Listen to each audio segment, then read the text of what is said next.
Assalamualaikum warahmatullahi wabarakatuh. Bagaimana kabar rekan-rekan semuanya? Di sini Nana kembali hadir untuk membawakan topik yang tidak kalah menarik dari topik sebelumnya. Topik kali ini tentang analisis corporate social responsibility pada perusahaan yang tergabung dalam social responsible investment.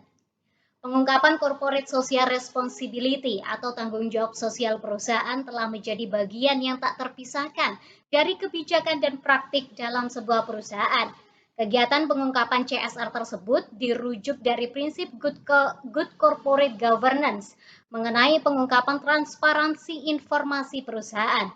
Transparansi informasi mengenai tanggung jawab sosial telah mendapat perhatian lebih dari lembaga negara, yakni Otoritas Jasa Keuangan. Apakah OJK tidak memiliki tugas dan fungsi dalam hal ini? Tentunya ada.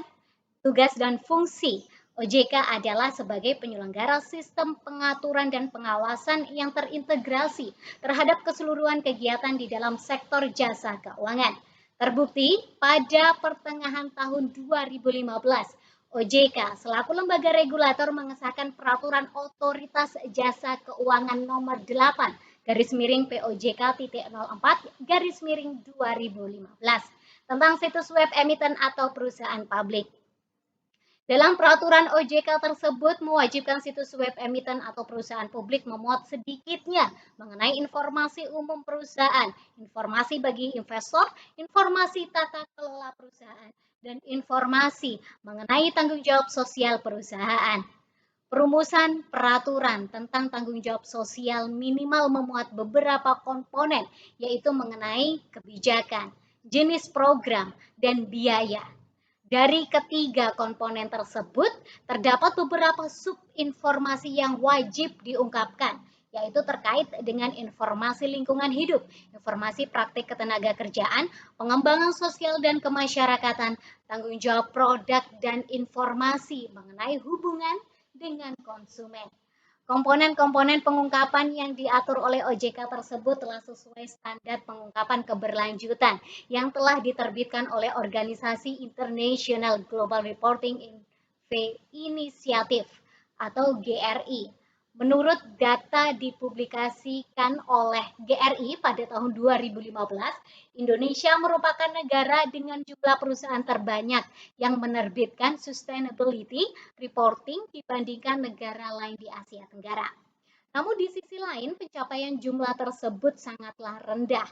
Bahkan angkanya belum mencapai 15% jika dilihat dari jumlah keseluruhan perusahaan yang terdaftar di Bursa Efek Indonesia. Rendahnya partisipasi perusahaan di Indonesia dalam membuat laporan keberlanjutan yang sesuai dengan panduan yang dikeluarkan oleh GRI disebabkan oleh beberapa faktor. Di antaranya yaitu laporan keberlanjutan tersebut masih bersifat volunteer serta banyaknya persyaratan-persyaratan yang harus dipenuhi dalam penyusunan laporan keberlanjutan. Sedangkan perkembangan mengenai pengungkapan CSR yang menjadi tren fenomena global sudah memasuki bidang pasar modal, yaitu pengadaan indeks dengan kategori saham-saham perusahaan yang telah melaksanakan CSR. Indeks ini dikenal dengan nama Socially Responsible Investment atau SRI, atau dalam nama lain disebut dengan Sustainable and Responsible Investment. Istilah tersebut adalah mencakup investasi etis, bertanggung jawab, berkelanjutan, atau investasi lainnya yang menggabungkan tujuan keuangan investor dengan perhatian mereka terhadap isu-isu lingkungan, sosial, dan tata kelola tentunya. Seiring dengan perkembangan bisnis di dunia yang semakin aktif memberikan perhatian lebih terhadap kelestarian lingkungan serta tuntutan global akan berkelanjutannya usaha, seharusnya perusahaan di Indonesia meningkatkan partisipasi mereka agar dapat memiliki daya saing. Menurut data yang dipublikasikan oleh Global Sustainable Investment Alliance atau GSIA tahun 2016, pertumbuhan socially responsible investment dalam istilah lain disebut investasi berkelanjutan di dunia mengalami peningkatan sebesar 25% sejak tahun 2014. Perusahaan dapat menggunakan berbagai macam sarana untuk menyampaikan informasi mengenai tanggung jawab sosialnya. Di antara bentuk media informasi yang dilakukan oleh perusahaan untuk menggunakan atau untuk mengungkapkan CSR mereka yaitu dapat melalui laporan tahunan, brosur, atau layanan iklan dan situs web resmi milik perusahaan.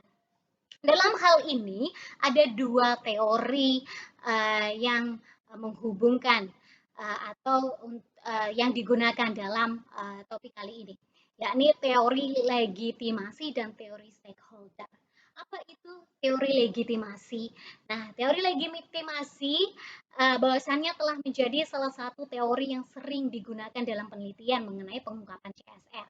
Teori ini menyatakan bahwa perusahaan bertindak sesuai dengan nilai-nilai dan norma yang berlaku di masyarakat untuk mendapat pengakuan sosial atas kegiatan operasional mereka. Dalam konteks CSR di negara berkembang ada dua. Pertama, kemampuan untuk menjelaskan lebih dari motif memaksimalkan keuntungan dengan menciptakan gambaran yang lebih lengkap mengenai motif perusahaan untuk terlibat dalam CSR. Tidak hanya fokus dalam kasus bisnis saja, melainkan hal lain yang disebut CSR.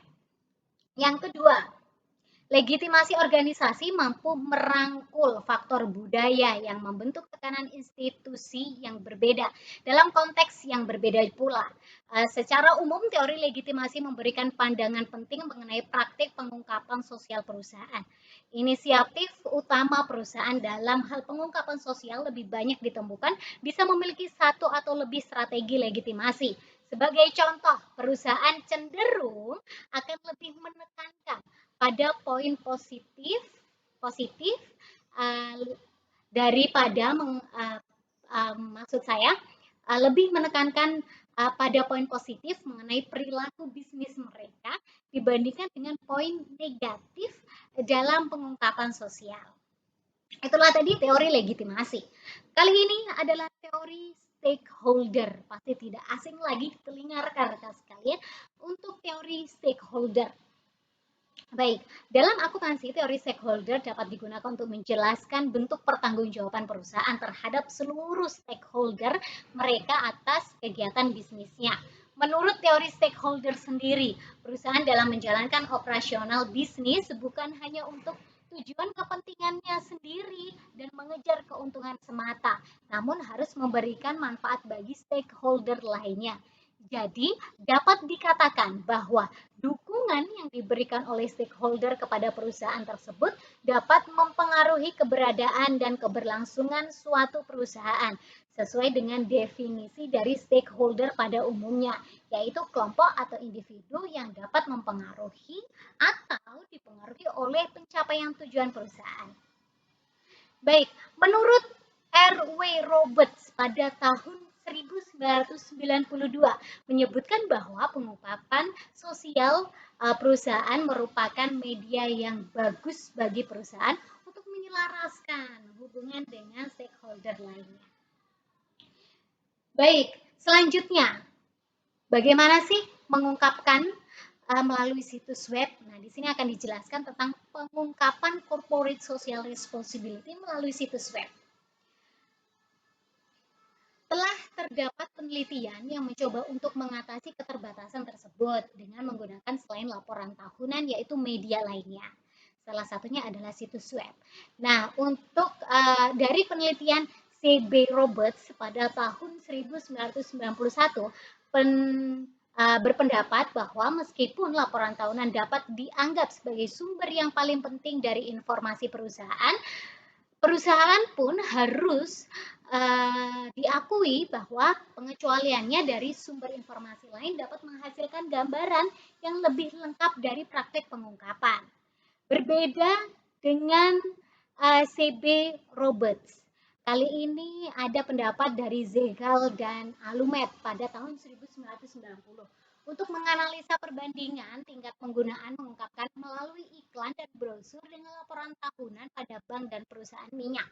Temuan yang didapatkan menunjukkan bahwa iklan bukan sarana utama untuk mengungkapkan informasi sosial, sedangkan brosur yang tampaknya menjadi sarana yang dapat digunakan dalam hal mengungkapkan, hal mengungkapkan. Seperti itu. Ada perbedaan pendapat ya. Yang jelas dengan tujuan yang sama untuk mengungkapkan CSR dalam situs iklan tentunya. Dalam situs media maksud saya. Baik, selanjutnya tingkat pengungkapan informasi CSR. Seberapa jauh sih sebenarnya untuk tingkat pengungkapan ini gitu kan, informasi seberapa pentingnya sih atau seberapa bergunanya gitu. Nah, dalam penelitian Jajakerta dan Trireksani pada tahun 2012 lalu menunjukkan bahwa tingkat pengungkapan CSR yang dibuat oleh perusahaan yang terdaftar di Bursa Efek Indonesia dalam situs web masih rendah.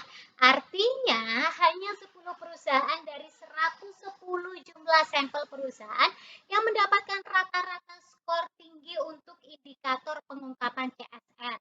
Wow, ini sama halnya 1 banding 10 ya. 1%-nya berarti. 10%-nya, sorry. 10%-nya dari jumlah sampel perusahaan. Sedangkan jika Gunawan pada tahun 2019 menemukan bahwa pengungkapan CSR melalui laporan tahunan oleh perusahaan terdaftar di Bursa Efek Indonesia masih terbatas. Oleh karena itu, hasil penelitian tersebut memberikan beberapa bukti bahwa praktik pengungkapan CSR di Indonesia masih pada tahap awal. Perusahaan dapat menggunakan berbagai media untuk mengungkapkan informasi CSR, di antaranya melalui situs web resmi milik perusahaan sebagai bentuk komunikasi untuk meminimalkan kesenjangan antara image yang diinginkan perusahaan dengan pandangan masyarakat terhadap perusahaan tersebut. Berbeda dengan Adelopo di tahun 2012, bahwa beliau menyebutkan bahwa jenis industri di mana perusahaan beroperasi telah diidentifikasi sebagai salah satu faktor yang paling penting yang mempengaruhi pengungkapan CSR. Dalam penelitian tersebut menyebutkan jenis industri di mana perusahaan yang memiliki dampak tinggi terhadap lingkungan akan lebih diatur dalam mengkomunikasikan kegiatan CSR-nya dibandingkan dengan perusahaan yang terdampak rendah. Perusahaan yang memiliki hubungan langsung dan dampak tinggi terhadap lingkungan tersebut seperti perusahaan tambang, perkebunan dianggap lebih merusak lingkungan daripada perusahaan yang operasionalnya tidak berhubungan langsung dengan lingkungan. Oleh karena itu, dibutuhkan usaha lebih untuk mengungkapkan CSR. Baik, itulah tadi beberapa poin-poin yang sudah Nana jelaskan terkait dengan pengungkapan, terkait dengan teori. Dan kesimpulannya rekan-rekan sekalian, berdasarkan hasil penelitian yang telah dilakukan, maka dapat disimpulkan bahwa satu, tingkat pengungkapan informasi corporate social responsibility melalui situs web pada perusahaan yang tergabung dalam indeks social responsibility investment di Indonesia adalah rendah.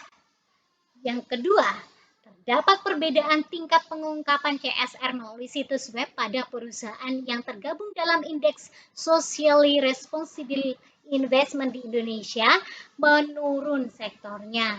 Perbedaan tersebut terdapat pada sektor industri dan sektor keuangan, perdagangan, jasa, dan investasi. Baik, itulah tadi presentasi dari Nana. Semoga rekan-rekan sekalian dapat memahami apa yang Nana presentasikan dan semoga bermanfaat untuk rekan-rekan sekalian. Saya Nana pamit. Wassalamualaikum warahmatullahi wabarakatuh.